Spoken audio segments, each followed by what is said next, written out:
ये वीडियो का दूसरा भाग है। हमें विश्वास है कि आप समझ गए होंगे कि ऊर्जा हमारे जीवन में कैसे काम करती है। इस भाग में हम विस्तार से बताएंगे कि आप अपनी ऊर्जा से कैसे लाभ उठा सकते हैं। अपनी ऊर्जा को विकसित करने और उसकी सुरक्षा करने के कुछ तरीके यहां दिए गए हैं। माइंडफुलनेस और ध्यान। ये अभ्यास आपको वर्तमान क्षण में लयबद्ध होने में मदद करते हैं, जिससे आप अपनी ऊर्जा के अनुभव और उसकी दिशा के प्रति सजग हो पाते हैं। मन और शरीर को शांत करके आप उस ऊर्जा संबंधी अव्यवस्था को दूर करते हैं जो आपको थका देती है। ऊर्जा शुद्धिकरण अनुष्ठान, चाहे वह आरशी से धुआंधार स्नान हो, क्रिस्टल का उपयोग हो या बस प्रकृति में समय बिताना हो, अपने ऊर्जा क्षेत्र को शुद्ध करना स्थिर या नकारात्मक ऊर्जा को मुक्त करने के लिए अत्यंत महत्वपूर्ण है। उदाहरण के लिए, पानी एक प्राकृतिक शोधक है, इसलिए ध्यानपूर्वक स्नान या समुद्र के किनारे समय बिताने से संतुलन बहाल हो सकता है। सीमाएं निर्धारित करना। सीमाएं केवल भावनात्मक नहीं होती, वे ऊर्जावान भी होती हैं। जिन लोगों और परिस्थितियों को आप अपने जीवन में आने देते हैं, उनके बारे में चयनात्मक होना आपकी ऊर्जावान भलाई की रक्षा करने में मदद करता है।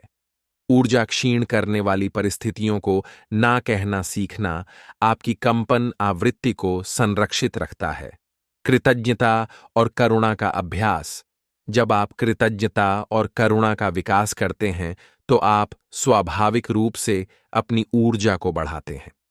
ये उच्च आवृत्ति वाली भावनाएं एक लहर जैसा प्रभाव पैदा करती है, जो न केवल आपकी अपनी ऊर्जा को बढ़ाती है, बल्कि आपके आसपास के लोगों की ऊर्जा को भी बढ़ाती है। उद्देश्य के साथ तालमेल बिठाना। अपने मूल्यों और उद्देश्य के अनुरूप जीवन जीने से ऊर्जा स्वतंत्र रूप से और बिना किसी प्रतिरोध के प्रवाहित होती है। जब आप वह करते हैं जो आपको पसंद है या प्रामाणिक रूप से जीते हैं, तो आप देखेंगे कि आपकी ऊर्जा विस्तृत और प्रचुर महसूस होती है। भावनाओं और विचारों की ऊर्जा। भावनाएं गतिशील ऊर्जा हैं।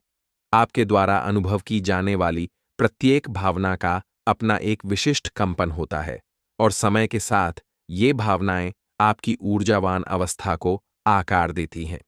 उदाहरण के लिए, आनंद, प्रेम और शांति उच्च आवृत्ति पर कंपन करते हैं, जिससे उपचार और सद्भाव को बढ़ावा मिलता है। दूसरी ओर, शर्म, अपराध बोध या भय जैसी भावनाएं आपकी कंपन ऊर्जा को कम कर सकती हैं, जिससे आप भारी और अटके हुए महसूस कर सकते हैं। विचार भी ऊर्जा का एक शक्तिशाली रूप है। जिन विचारों पर आप ध्यान केंद्रित करते हैं, वे और भी प्रबल होते हैं और आपकी भावनात्मक अवस्था को प्रभावित करते हैं। यही कारण है कि पुष्टिकरण, दृश्यावलोकन और सकारात्मक आत्मचर्चा जैसे अभ्यास केवल मानसिक व्यायाम से कहीं अधिक हैं। ये आपकी वास्तविकता को बदलने के लिए ऊर्जावान उपकरण हैं।